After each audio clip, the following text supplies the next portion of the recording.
Hello, and welcome to the Deep Dive. I'm Adam Mueller. The St. Thomas men's basketball team is coming off its best season in the Division I era, in which the team won a record 24 wins.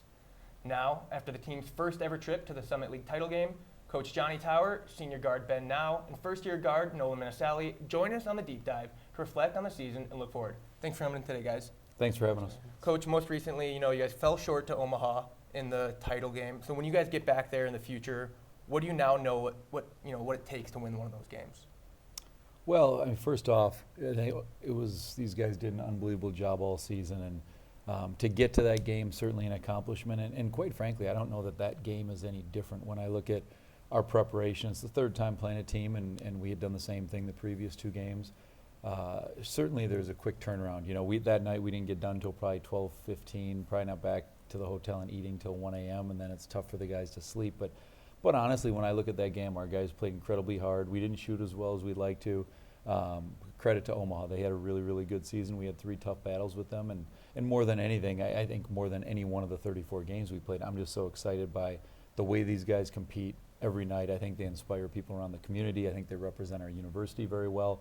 And you can see the trajectory of St. Thomas basketball. It's a really, I think, an impressive one. And we're so excited for the future. Yeah, Nolan, you now have a year of college basketball. So what experiences from this season are you going to be taking into the next one? Yeah, I mean, I thought the year went really well. Obviously, it was a long year, and it was my first time playing in college, so I did get a lot of experience. And I think, the biggest thing for me is just, that tournament. I think that's going to be big going forward, just the way we played those first 2 games and the way we prepared for the final. Obviously, losing that final is going to, kind of hang with us for, the whole year, and I think that's going to be a little bit of added motivation. But I think just our preparation next year and just how we act in the tournament is just going to be big with all the experience we got this year. Yeah, and this year you joined a team with a slew of veteran guards. You got, Ben sitting right next to you, but you had, Kendall, Miles has experience, Ryan, Drake. So what was it like sharing the court with them, just learning from them all season long? Yeah, I mean, it was great. I mean, all those guys are some of the best leaders I've ever played with. We got guys like Benny Now, who is just a burst of energy, and a great guy who has 4 years under his belt. Kendall Blue, Drake Dobbs, and the list just goes on and on. But those are 2 guys who have a lot of experience, and me not having played any college basketball before this, it was really helpful to have guys like that just always motivated me and just helped me get better. Ben, you were a part of that early D1 recruiting class. So now that these 4 years are gone, you did something a team has never done before. What are you most proud of when you look back? I think what I'm most proud of is just seeing the growth over time and how everyone's faced adversity. Freshman year, I believe we went on a 12-game losing streak, and I think that losing streak was when I learned the most about what St. Thomas is and the culture here. Obviously, no one wants to lose, but during these times, I was able to learn what a true team really is. Everyone caring for each other, win or lose, we stick together and we want to grow. And just by learning that freshman year, I think I've been able to carry that on to last year, this year, and when the winning comes, it's obviously a lot easier. But by learning that, sticking together, and just we're a team. We do it. We win as a team. We lose as a team. Be able to learn that and get through adversity, it's something that I'm gonna be using the rest of my life. Yeah, Coach, what about Ben and the rest of the seniors are you most proud of, do you think? Yeah, these guys are incredible. I mean, Benny, Drake, Rich. When I look back at, the early conversations with Benny, and, you think about it, trying to convince not just Benny but his family that you should join this program. And at the time, that was spring of 2020 when COVID had hit. So we had a bunch of Zoom calls, but the recruiting landscape was so bizarre at that point in time because everything was shut down. And then you stack on top of that the fact we're going D3 to D1, which understandably people had questions about. Never been done before, and we still had another year of Division III basketball in front of us. And so I just am so grateful, Benny and Ryan Dufault that first year to take a leap of faith with us that we're going to do this. And as Benny said, 10 wins the first year, and now 19, 20, and 24. And I think he and Rich and Drake all provided unique leadership this year. They're different people. We try to honor and embrace everybody's personality is unique, and I think it's part of what makes our program special. But these guys, Rich is in his 6th year, and I think was such a poised, composed veteran who was willing to do anything the team needed. Benny has really done that for 4 years. He's a prolific scorer in high school, and he certainly shot the ball exceptionally well this year, but I think his contributions go way beyond any points that he scored, from his defense to his energy that Nolan alluded to, and just his team-first attitude. And then Drake, I thought, was really the consummate point guard and all the things he did on the court this year. So those guys will be sorely, sorely missed, but it's also exciting for us as coaches, having done this 25 years, to see what Benny does and the other guys do in their next steps of their journey, because they've certainly given us a gift. They've helped us build St. Thomas basketball and taken it to a new level, and we're so excited and grateful for them. Coach, this season, everybody from the fans to the media, they want to talk about how great your team was, but it's a shame they can't make the NCAA tournament this year. But you guys, you all knew that was just a part of it. That was just part of the journey. So what was it like to deal with that, that constant reminder, even though you knew that that's what you signed up for? Yeah, I mean, the funny thing is with a team, if you're with us, I don't know that we ever talked about that. It's certainly known, but we also knew that when our athletic department made the move, and Phil Eston has led us through this journey, I think, and he's done just a wonderful job. We knew for 5 years, and now the NCAA has changed that rule and cut it from 5 to 4, pending some boxes we just have to check, which should be formalities. And I don't know. We played 131 games in 4 years, and not one of them have we talked about anything other than here's our opponent. I mean, Nolan, for a freshman, I think is one of the more mature freshmen I've coached, in terms of just he plays within himself. He's really, really talented, but he soars with his strengths. And what he did his freshman year I thought was remarkable, but a lot of it was he didn't try to be somebody he's not, and that was the same thing with us. We didn't try to be somebody we weren't. We just played our style, and every single night out, all 34 times, there wasn't a game, win or lose, that I walked out of the arena thinking we didn't compete and we didn't play together. And that's what makes me most proud. 24 wins is great, 12-4 in the conference is great, but the way these guys play together, I think it's less and less common in college basketball, which is unfortunate, but I think it's a point of pride for us. Ben, each year that you were here, there were just more and more eyes on the team. So how do you think you handled that heightened attention as well as your teammates? I mean, as a basketball player, that's what we live for. Sold out crowd, packed gym, maximum amount of energy. When you see all these fans coming in, knowing they have our back, it's honestly one of the greatest feelings in the world. And when you're able to perform and get the W, it just adds it on top. I mean, win or lose, we love playing for this university, what it represents. Our team, I think we do a great job representing this university as a whole, just by the people that JT wants us to be. And those big crowds, walking into the arena, just watching it slowly fill up, it's what you live for, and I loved every second of it. Coach, you've proven that you've been able to find guys from high school, all levels of college basketball, now across the country and, into Canada as well. So how do you stay competitive with other schools in recruiting, and do you think that the heightened brand of your team and the university has helped with that? Well, I think certain things, we talk about certain cycles can be vicious. You get in bad habits, and there are also virtuous cycles where good things build upon good things. And, you have no better proof. These guys, how far did you guys grow up from each other? 5 minutes. 5 minutes away. And they're different people, they're different points in their career, but I look at what Benny helped us build, and I go back before that, the 9 guys who jumped from D3 to D1 with us that first year. Riley Miller, Anders Nelson, Bert Hedstrom, Ryan Lindbergh, Kevin Cunningham, Zach Tyson, Parker Bjorklund, Brooks Allen, Will Ingles. Those 9 guys, I'm never going to forget them because they were fearless, and Benny came as a freshman kind of trying to figure out our culture, and now here Benny is mentoring Nolan. And so a big part of our program, I've coached here 25 years now, and it's about finding really good people. Yes, we want good players, but we talk a lot, USST, unselfish, skilled, smart, tough.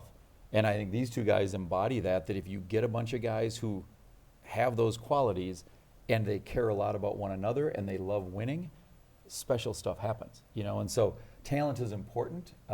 These guys were unbelievable, both state champions in Wisconsin in the biggest class. So talent is absolutely important, but I think their unselfishness, how much they care about the team and the university, that to me is what we have that's special at St. Thomas. We look right across there through the window, and we've got Lee and Penny Anderson Arena opening next year. The team walked through it yesterday. That's going to be another step. And any journey, I think, can be winding. It can be circuitous, and I think this has been one that when people look on the outside of our wins and say, oh, that's pretty linear, 10, 19, 20, 24, that's not by design. It's just we go into every single game feeling like we have a chance to win, but more important than that, just being proud to compete for this university. Nolan, something Coach, says a lot is the importance of competitive joy, and we've heard that before. But how would you describe it in your own words? And then tell me which guy you see in the locker room you think is the poster child for competitive joy. Yeah, I would describe it as kind of just going out there every game and just playing it like we're a family out there. And I think that's one of the main reasons that we were so good this year is we just had joy with every game. We played in so many big games this year, and I don't think we were ever really stressed to go out there. We were just going out there having fun as a team, and I'd say the poster child for that is sitting right next to me, Ben now. I mean, you just see him hitting a three, turning to the sidelines. Right, it gets the crowd going, and I mean, we played great at home this year, and I think part of the reason is just the joy we play with. Ben, have you had a chance to? You've probably been doing it all season, but now that the season's over, had you had a chance to impart some wisdom on him? Yeah, I think for the university, what I've learned from my seniors when I was a freshman is the importance of culture at our university. That's why we're so good. Is we have joy when we play with each other. We're connected, and it's just the brotherhood that we have here. When you're going out onto the floor with your best friends, I don't think many schools can say that you have genuine relationships with the guys on your team. And when you go onto that floor, you represent something bigger than yourself. That's the culture and what JT holds us to. And this year is what I want those freshmen to carry on moving forward. There's going to be new freshmen coming in every year, and how I taught them this year, I want that to continue, and that's what I think it takes for the university to be great someday. Coach, obviously, other than, wins, conference title, hopeful trip to the NCAA tournament, how do you measure what a successful season is going to be next year? Well, yeah, I think there's certain metrics that you look at, right? Wins matter, your net ranking matters, different statistics on offense and defense that we look at a lot.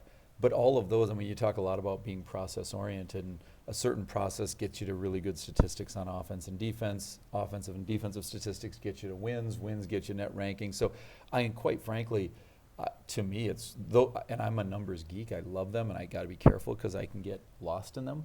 To me, it's way more qualitative with how these guys compete. When people come watch our guys play, and they comment on how unselfish they are, they comment on how much joy they have playing with one another, the extra passes, the diving for loose balls, just the way they play together. I think it's palpable, and I've done this a long time, and so I'd be lying if I said over 25 years I've never seen a team at St. Thomas, or I've seen every single team have it the same way every single night. So when it's not there, but you also know in the locker room, in practice every day. I taught intrinsic motivation here for 21 years in the psych department, and that's sort of what I studied, and a big part of my philosophy in coaching is recruit guys who love basketball, who love to compete, and if we do that and we populate our culture with that, good things are going to happen. One of the markers for me is after practice, just take a look at what the guys do, and you see some schools, some places where everybody just splinters. There were days this year, late in the year, when they're worn down, second semester has started, they got lots of other stuff to do. One day I counted, I think there were 14 out of 16 guys still just shooting around. They weren't doing drills, they were just having fun with one another, and that, to me, when you have that, honestly, as a coach, I just try and stay out of the way and don't mess with it, because then you've recruited the right people, the culture is good, and then you want to let them honestly enjoy themselves. So there's probably times Benny's taken a shot where we may have been like, I don't know if we needed that 29-footer in transition with 29 seconds left on the shot clock. But honestly, we try to give guys the freedom to do that, because Benny's not going to take 5 of those. And we've all been around. The Western Michigan game is one of the best examples, where I think he hit 6 straight threes and the crowd's going nuts, and he propelled us to victory. So to me, there's a give and take. But when you give people some autonomy and freedom and you trust them and they make good decisions, at the end of the game, win or lose, you can look each other in the eye and okay, we're going to go work